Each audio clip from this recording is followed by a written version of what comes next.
Hello আমার দুষ্টু মিষ্টি বন্ধুরা। তো সবাইকে জানাই শুভ সন্ধ্যা। আর আমরা চলে এলাম হাজরাকালী মন্দির। এখানে হচ্ছে মেলা হচ্ছে, সেই জন্য চলে এলাম। আর দেখতেই পাচ্ছ চারিদিকটা পুরো লোকজন ভর্তি, বেশ ভালো লাগছে।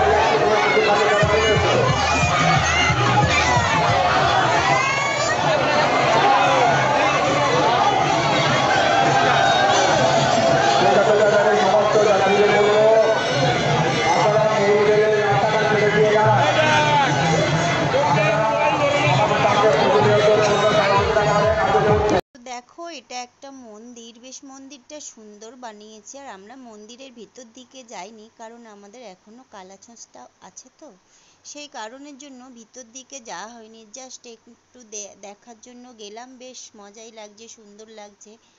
তো আর এইখানে দেখো শিব ঠাকুর, অনেকগুলো শিব ঠাকুর আছে। সেখান থেকে ওরা জল যখন ঢালতে এসেছিল, তখন সবাই এই কাঁধে করে শিব ঠাকুরগুলো নিয়ে এসেছিল। দেখো কত সুন্দর লাগছে শিব ঠাকুর। তো চলো তোমাদের একটা অরিজিনাল মা কালী দেখাই। দেখো বন্ধুরা, তারা মা সেজেছে, কত সুন্দর লাগছে, যেন মা তারা একদম দাঁড়িয়ে আছে কাত্তাং নিয়ে। তো দেখো কাত্তাংটা দিয়ে সবাইকে আশীর্বাদ করছে, মাথায় ঠেকাচ্ছে। তো বন্ধুরা, ভালো লাগলে অবশ্যই কমেন্ট করো আমার ছোট্ট